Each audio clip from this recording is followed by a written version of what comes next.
Well, Jason, I'm so excited about this. Kate Middleton's cancer is officially in remission. That's our first hot topic, brought to you by Walton Arts Center. So the princess shared the update in a statement on X, writing, quote, "It is a relief to now be in remission, and I remain focused on recovery. There's so much to look forward to. Thank you to everyone for your continued support." She did announce back in March that she had been diagnosed with cancer and would undergo chemotherapy, and since then, she hasn't shared publicly any further details of her diagnosis or treatment. She did reveal back in September, though, we mentioned this, that she had completed chemotherapy and was focused on staying cancer-free and returning to work. So I'm so thrilled for her and her family, so happy. And she actually visited the hospital that she got treatment in yesterday. She visited with some patients, so just really sweet. That's kind of heartwarming, you know, having Kate come and see you while you're in the hospital, kind of going through something similar. Yes, and she's been through it too, So so from a high story to kind of a bummer now is what I'm going to kick it off with today. Just like that iconic stoop outside of Carrie Bradshaw's apartment, it's off limits now, everybody. The owner of the New York City apartment serving as the exterior of Carrie Bradshaw's home on Sex and the City and that sequel series, And Just Like That, has long fought against the tourists she says damaged the property. The city's Landmarks Preservation Commission did approve an application to install an iron gate in front of the stoop. The brownstone in Greenwich Village has been a hotspot for fans of the HBO series since 1998. And the current resident has lived in that brownstone since 1978 and says that foot traffic is bad and strangers have carved initials into the doorframe and even climbed the stoop to look into the windows. So all of that bad behavior causing that iron gate to go up in front of this iconic brownstone in New York City. See, folks, look what you've gone and done. You have ruined a good thing for the rest of us. And that, I mean, that's fair enough. Now I'm on board. Yeah, that's fair. At first, you were like, why are you taking that away from us? But the reason is... because y'all act a fool. Act a fool. And you've ruined it. So thank you. And just like that, thank you. Just like that, thank you. Thank you. Ruining our dreams. You've ruined it. Well, okay, this ruins not a dream, but it kind of puts a damper if you've got to go to the bathroom, because Starbucks does not want to be America's bathroom anymore. So yeah, Starbucks is scrapping a policy. That's their new slogan. Not America's Not bathroom. America's bathroom.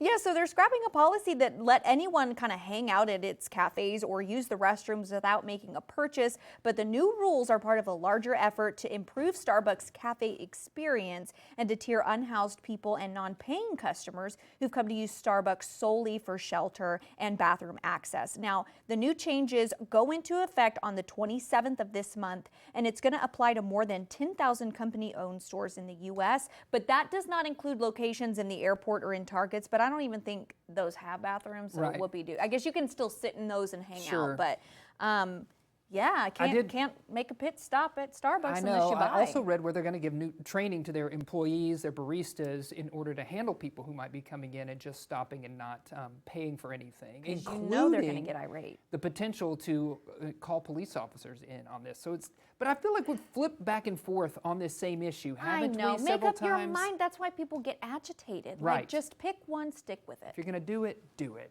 Okay? Yes. Well, pop superstar Justin Timberlake traded his microphone for a bike helmet recently, joining kids in Portland for a bike bus event, and this one has gone viral. These buses, organized by local PE teacher Sam Balto, encourage kids to pedal to school together, promoting eco-friendly transportation, exercise, and community spirit.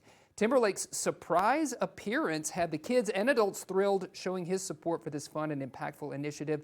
Just another way JT is bringing sexy back to the environment and community. To the environment, right, yes. No, look at that, that's pretty cool. Yeah, you know, biking is such a big thing for us here in Northwest Arkansas, so, I mean, it's pretty cool to see that superstars showing up to support that initiative kind of nationwide on the other side of the country. Yeah, I agree. I think that's great. Yeah. Well, I'm very happy about this. So a new study on the health benefits of coffee has found that people who drink coffee before noon are 31% less likely to die from cardiovascular disease. Yeah, so this is great news if you're like me who reaches for that cup of coffee first thing in the morning.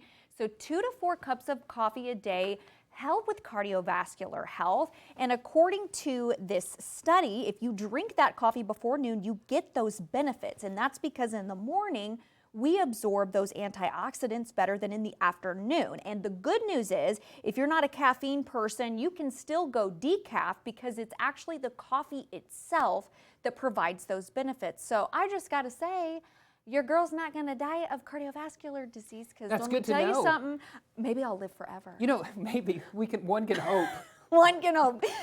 Everyone else like, no, no, God, please. 31% is pretty high, though, of a Right. percentage to talk about. And they said 16% is less likely to die from any other kind of health-related, which, I mean, it's kind of low, but coffee's good for you. There you go. Now you know. Well, it could have been the coffee. I don't know what it was. Maybe it was all the great food at Aldi, but animal control officials were called to an Aldi store in Chicago to get rid of a wild animal. It turns out a coyote had taken up residence inside the store and was not going to go away without a fight.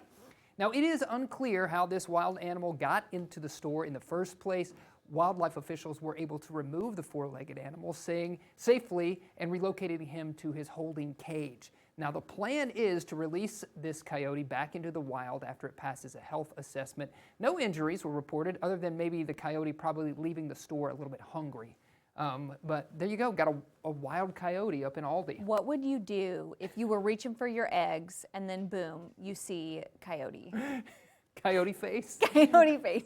I would be freaked Beep, out. beep, run. I'm not sure, honestly, that I would know that that is not a dog. A dog. No, that's fair. That's fair. Yikes. Yeah. Well, scary. Well, Team Tebow is expanding. That's right. Tim Tebow and his wife, Demay Lee, are expecting their first baby together. Now, we're so excited. They're excited and over the moon to be having a baby.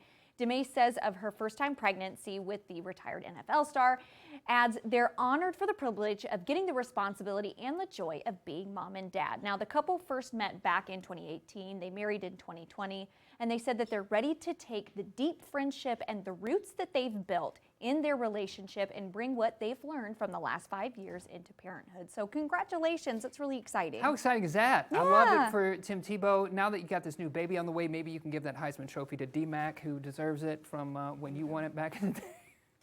I'm sure I'm going to get hate for that, but absolutely excited for Tim Tebow. Yeah, it's really exciting.